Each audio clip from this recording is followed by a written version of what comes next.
to be educated, but I'm so frustrated. Hello to my loneliness. I guess that ignorance is bliss. Take me back to before I knew. Guys, it's Dr. San and it's Let's Learn Love, and today we got a phenomenal guest. Oh my gosh, I'm so excited to have her. We have oh my gosh, I'm gonna let her introduce herself. So because she has so many things going on, I'm not gonna do her justice. So my name is Tyomi Morgan, also known as Glamazon Tyomi on the interwebs. I am a certified sexologist and pleasure coach and sensual movement specialist. I've been in this industry for 12 years doing my thing. It'll be 13 years this year, actually. Okay. And yeah, super excited to be sitting with my girl, Dr. Cassandra. Yes. And we met last year. Officially met last year because I think we were already like in communications with Exotica. So that too, I'm the seminar coordinator and resident sex expert for the Exotica Expo, the largest event dedicated to love and sex in the USA. Yes, and that's how we actually met. Yes. I was blessed to be on the platform. Thank you very much for having me. So, you moved to Atlanta, and of course, I had to get her here. And you guys, when I found out that you was moving to Atlanta, I was like, I got to have you on the podcast once I started again. So thank you so much for coming. I am so honored to have you here, and we got a ton of things to go through. So absolutely. First of all, how'd you get into this business? Well, it's an interesting story because I always say I've lived multiple lives. So before becoming a sexologist, I was working in entertainment. I was modeling full time, doing runway shows and print ads and music videos and stuff like that.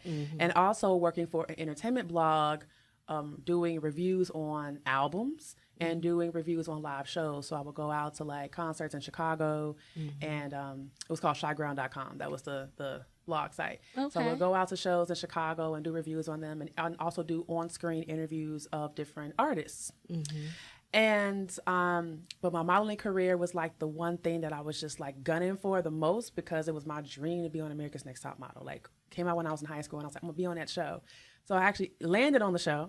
Okay. And when I came back home, my dad like pulled me to the side and he was like, I'm so happy for you. This is great and everything. I'm happy that you're getting some steam and some success in this modeling stuff, but like, you're a prolific writer. You should be writing. You should be using your gift. I don't care what you write about. You should just write, right? And this was when blogging was the thing, like the new thing up, right? And it was starting to take over.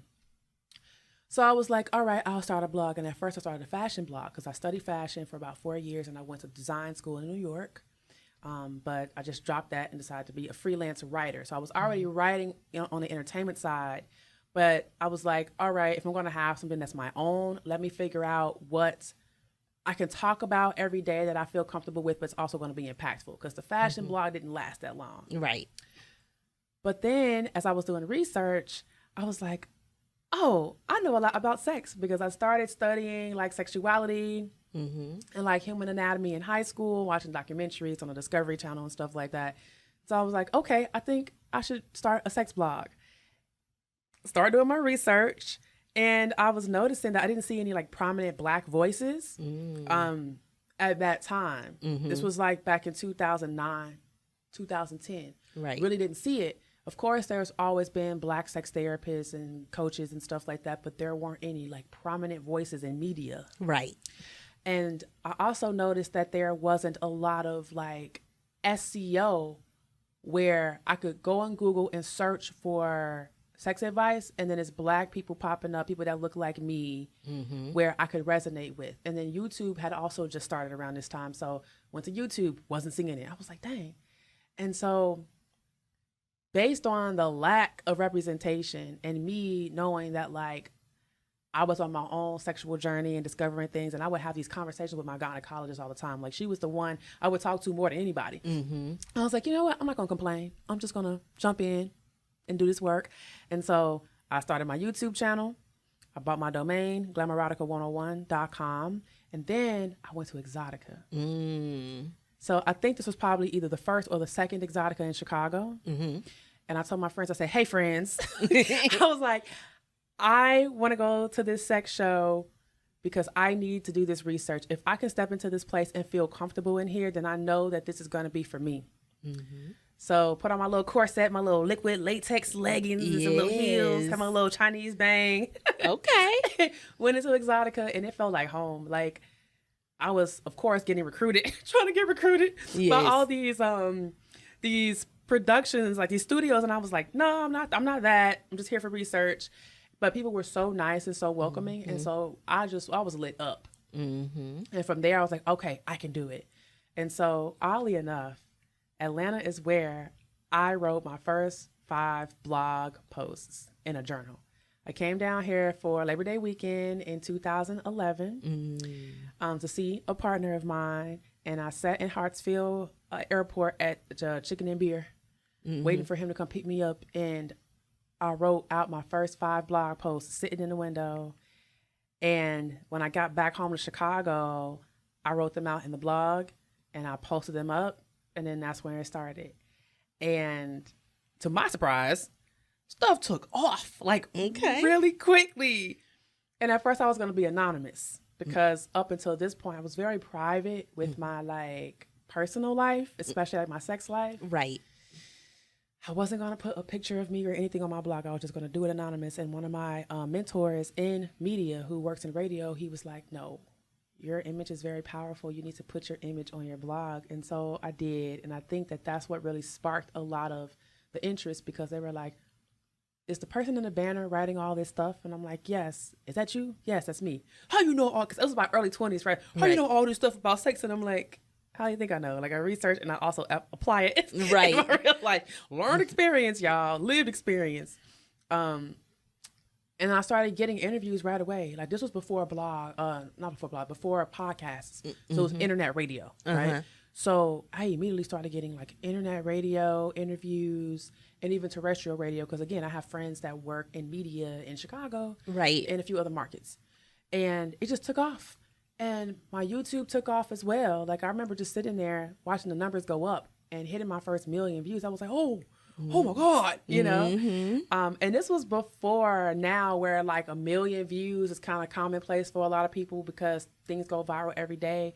But back in like 2010, having something hit 1 million was like, oh my God. Right. It was monumentous. So it started with me just knowing or seeing that there wasn't as many prominent voices in sexual health that were Black, especially women of color.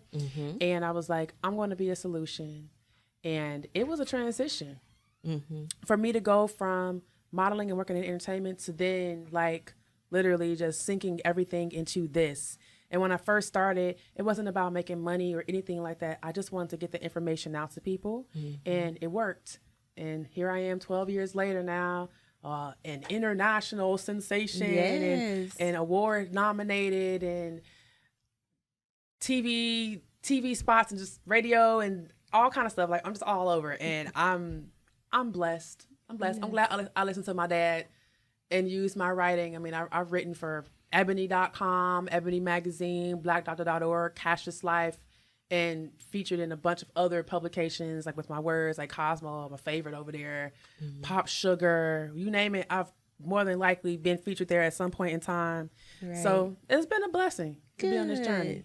I love to hear your story. I love to hear stories, especially for African American women and, you know, doing something, especially in our field. You know, it's kind of difficult to get the recognition that we need. You know what I'm saying? It's hard. And, you know, hearing your story is very inspirational for somebody who may be wanting to be a sexologist one day. You know, they have to know that there is a journey, but, you know, it is doable. So you are the perfect person to show that. So, you know, thank you for sharing your story. Now, we was just talking about going viral. Oh, Lord. And girl, within this month, you have went viral on something. And I wanted to know if you wanted to talk about it. Yeah, I could talk about it. Okay. So you never know what's going to go viral, right? And my intentions were really to just jump back on social media because I took a hiatus for a minute because I was experiencing burnout. And at the top of this year, you know, I was like, get out of your own way, just post. It doesn't have to be anything deep, right? Right. And what I understand and know is that transparency actually resonates with people heavily, right? So, there's been all this talk about gender wars and, people who are single and dating, they're like, man, the dating pool is filled with pee and it's just like a bunch of just mess out here. But, when I moved down here to Atlanta, people were like, good luck with dating because it's trash. And I was like, okay, I hear y'all. And I set myself down for 3 years after my marriage ended to work on me. So in 2023, I was like, you know what?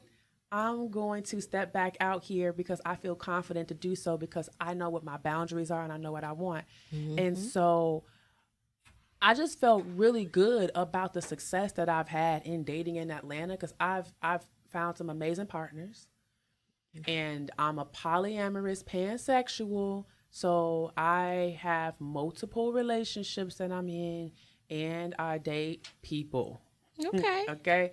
So, and I came to Atlanta where I already had partners here and I have partners in different parts of the country. Okay. All right. So I was like, I talk about the fact that I'm polyamorous often, like on podcasts and in public discourse online, but let me show people what my network of partnerships look like, my polycule. Right.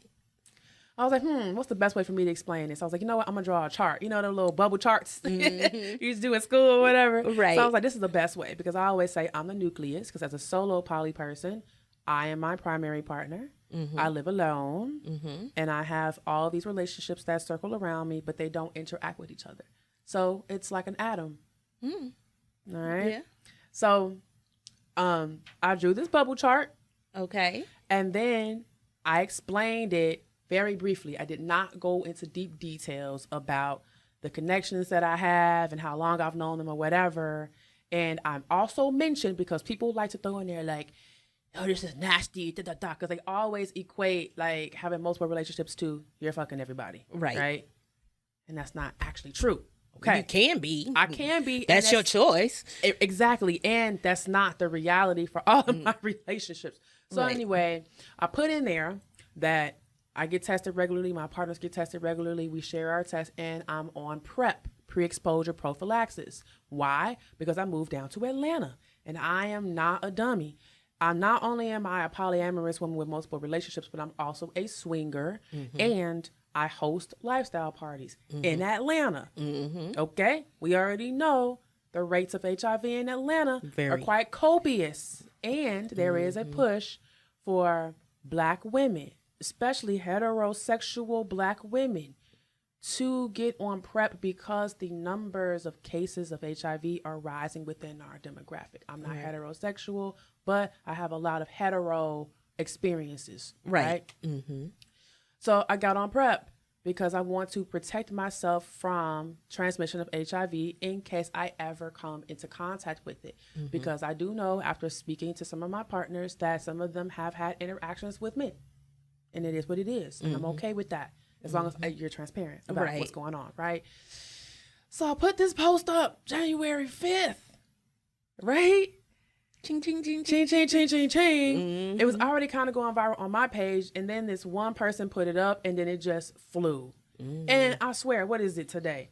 January 28th, it's still going viral.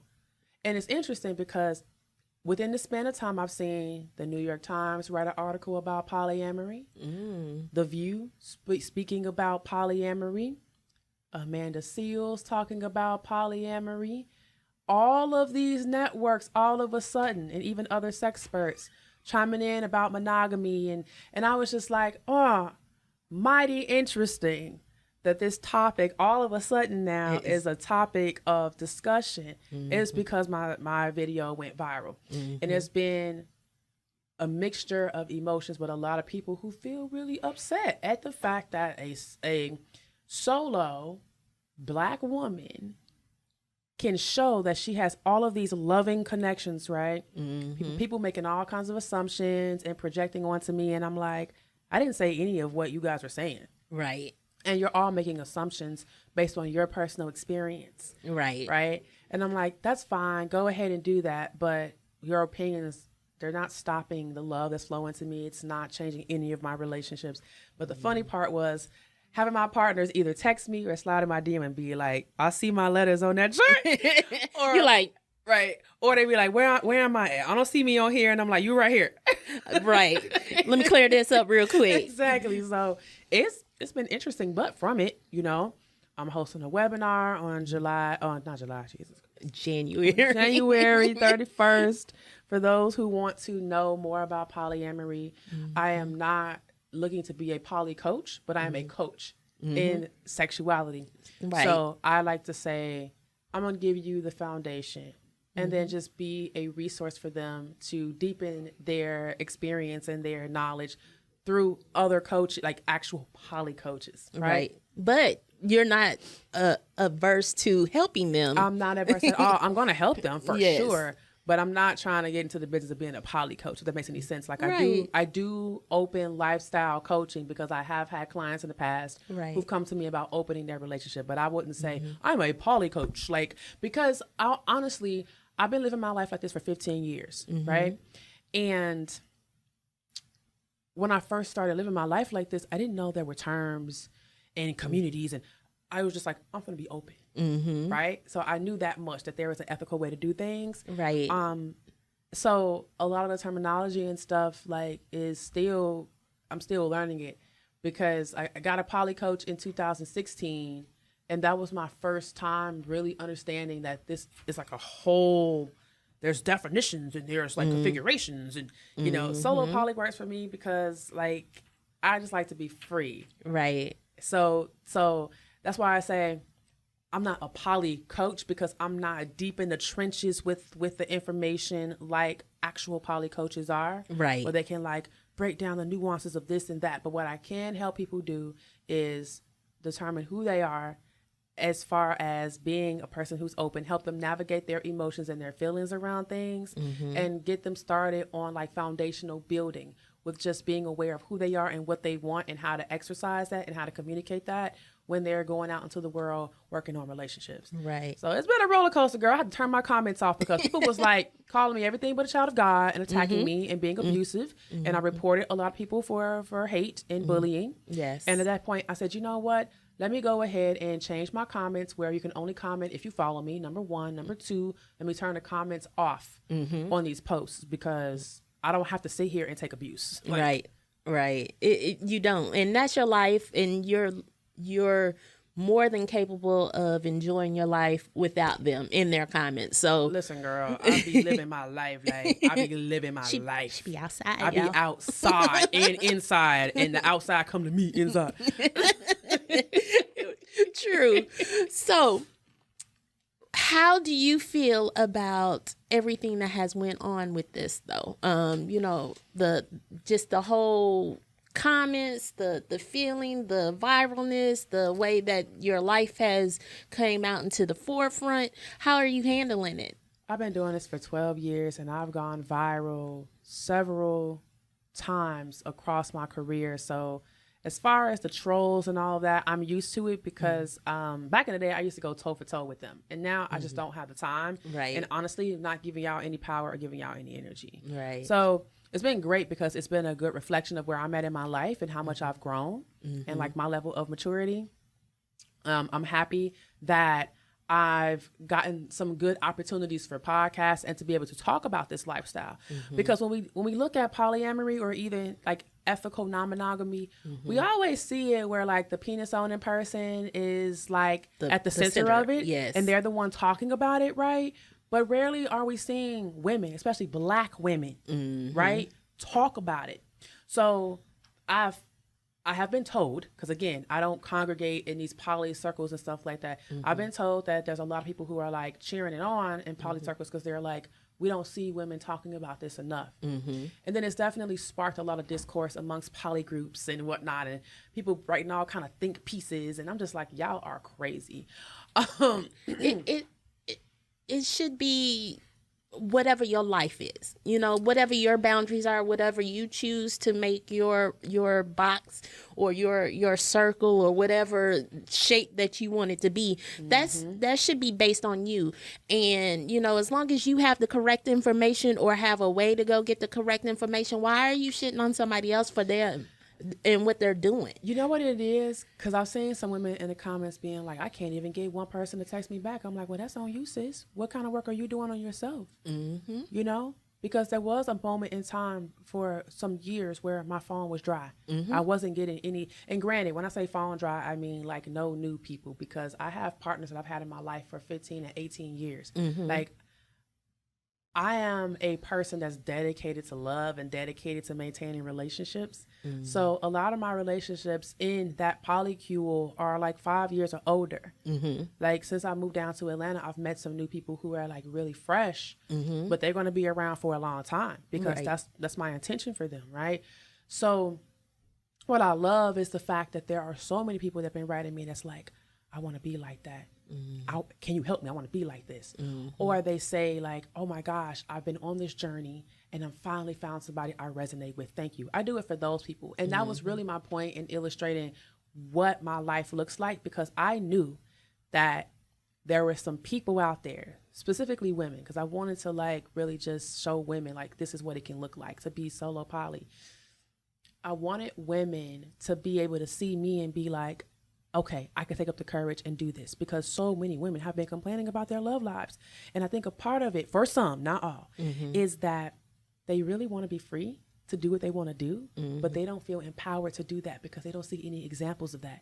So I'm willing to, quote unquote, sit in the fire mm-hmm. of people's comments. And again, they're talking in other people's comments because everybody picked this up and they wanted to talk about it because it's a viral moment, right? Mm-hmm. So they're in comments on other people's pages talking. I don't go looking in the comment section. The first time I went viral on World Star Hip Hop, that's when I learned don't go in the comment section. Mm-hmm. So I don't do that. And it doesn't change my life. Like, the height of the viralness was when we were at the Vibe show in LA. Mm-hmm. And I was monitoring my phone while also still being present. But I loved the juxtaposition of it all, because I was like, look at what's happening in the digital world and look at where I'm at now in the real world. Mm-hmm. And there's people in the real world that have no idea that I'm going viral, but on the internet, it's like a big uproar, mm-hmm. right? Which does have an impact in real life. Right. But I just sat in that and I was like, my life is so lit. My life is beautiful. And I'm over here having a great time in LA, mm-hmm.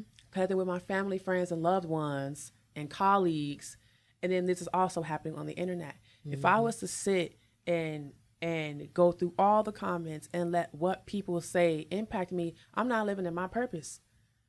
I'm showing up for those people who mm-hmm. need to see me and hear me mm-hmm. so that they can feel empowered to go live their life and live it safely and live it and live it out loud. Right. And there were some beautiful messages that came into my inbox from women who were like, yes. And then like conversations that I started with women who are currently living this life, and they were like, mm-hmm. go on, girl. Yes. Right. Mm-hmm. And us being able to like to go back and forth. And then of course the men sliding in like, can I be a part of your part? Boy, you don't get out my damn inbox. No. Okay. I'll find you. Thank you. Right. Exactly.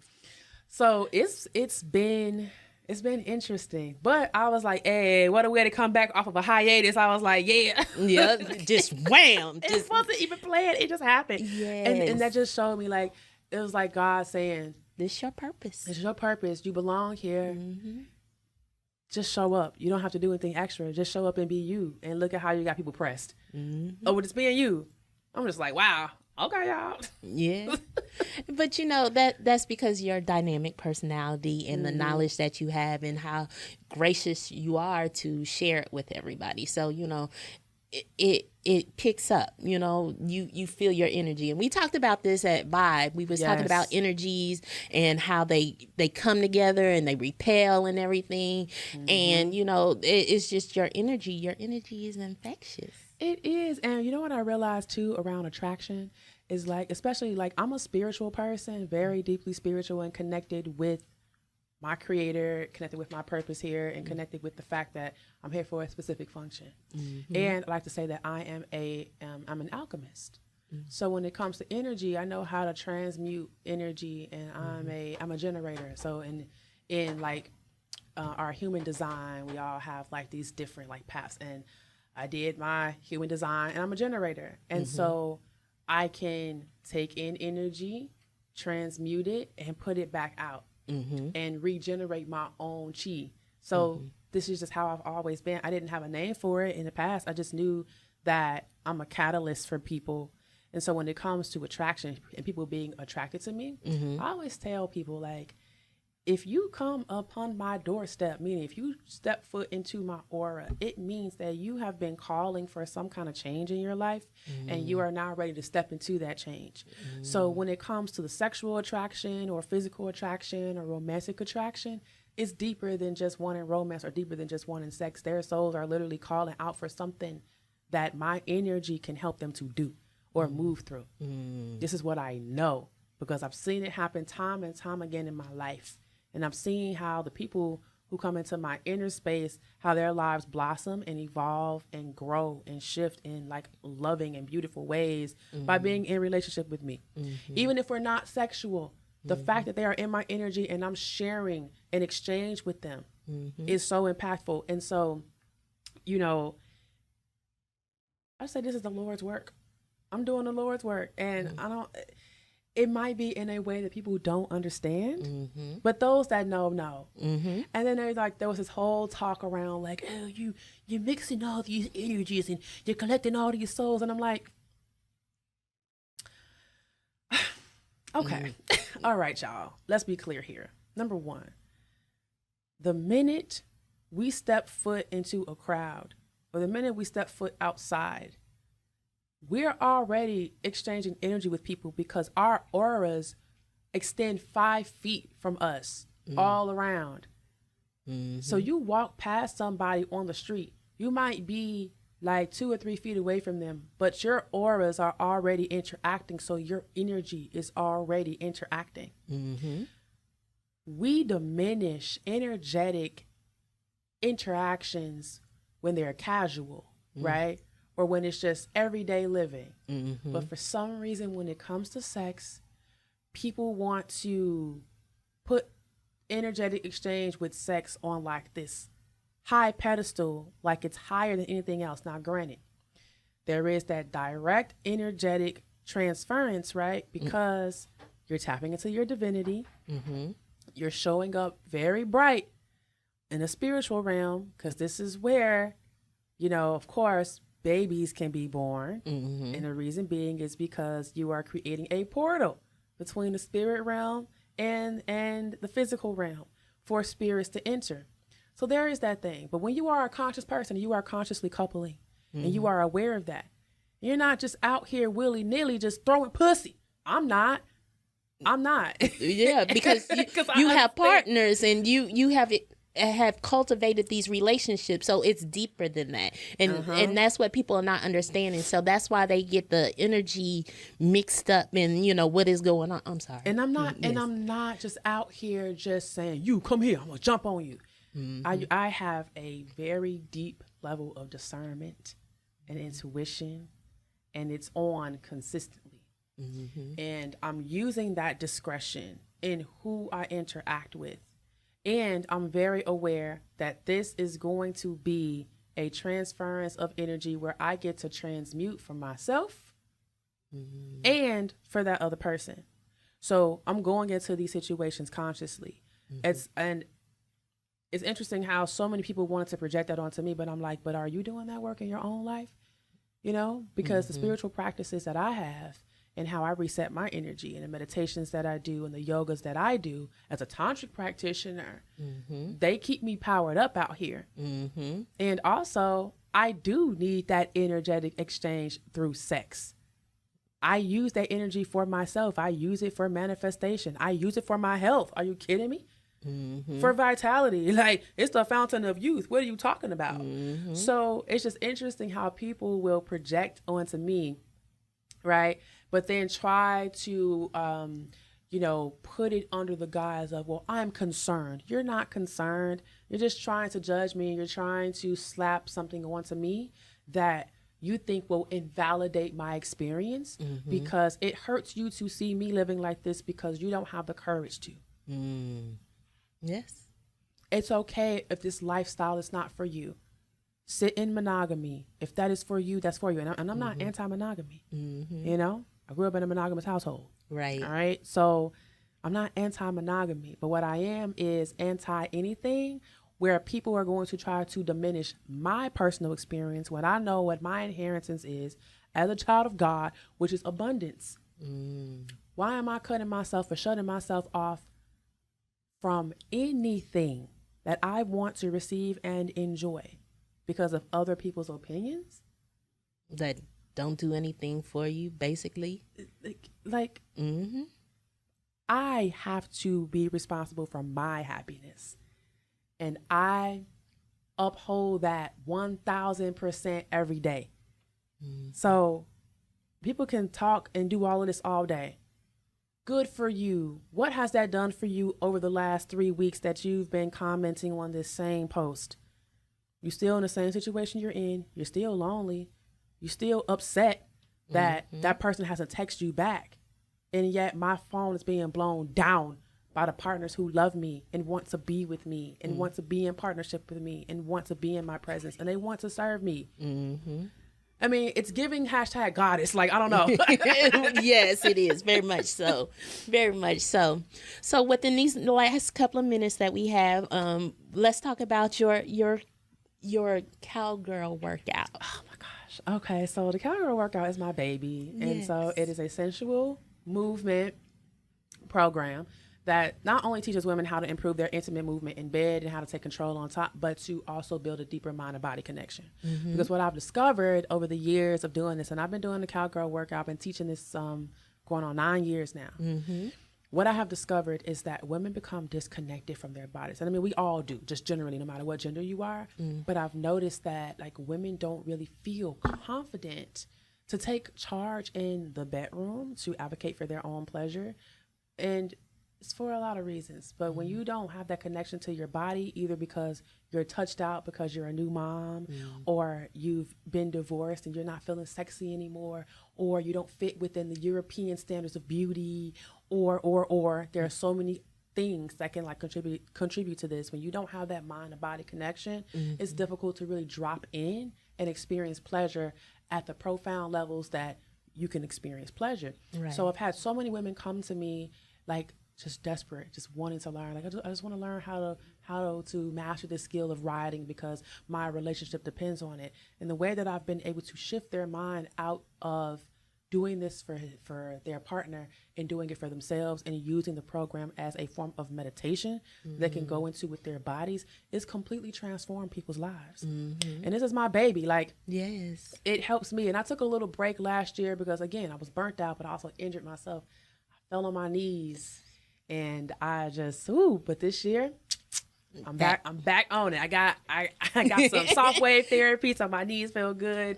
Okay. But it is honestly one of the best things I could have done for myself first, because this program saved me in a time when I felt like I was in the darkest moment of my life. And to see how it's like just transformed the lives of so many women around the world has been a blessing. And all we're doing is moving. We're stretching, we're doing pelvic work, we're dancing, and all of this stuff taps into our divine femininity. So it helps us to maintain that and cultivate that, but also to move trauma out of the body. This is all somatic healing. It's a somatic healing practice. So I always say it's deeper than a dick riding class. This is a somatic movement practice that is healing. Yes. And, I'm looking forward to the people who are going to be taking my class, because I'm not doing a tour this year.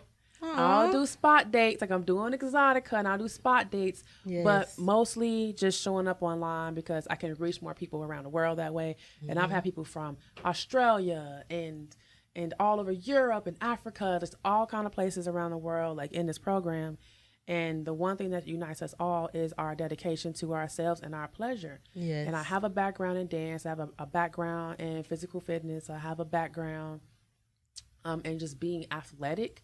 So I just took all the things that I know how to do and I do well, and that's like muscle memory for me, and created this program. And I wouldn't change it for the world. Yes. I love my baby. It's beautiful. And I recommend you to check her out. TheCowgirlWorkout.com. Yes, please. And just come out to all the Exoticas. We'll be in Chicago, Miami, Edison, New Jersey, and DC. Yes. Oh, okay. And the first show is April 12th through the 14th in Chicago, Illinois. Every single last Friday of any show is Ladies Free Friday. Yes. So if you identify as a lady or as a woman, you can get in for free on Friday nights.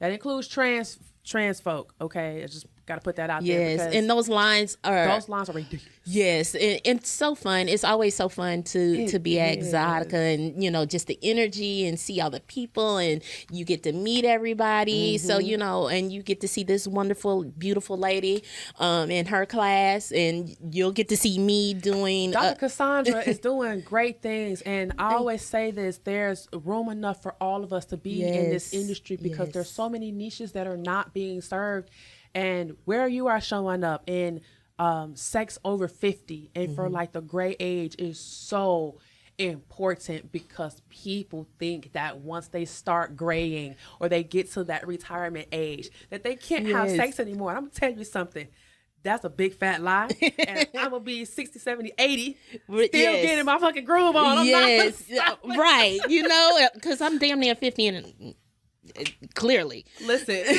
we're going to keep it right around here, okay?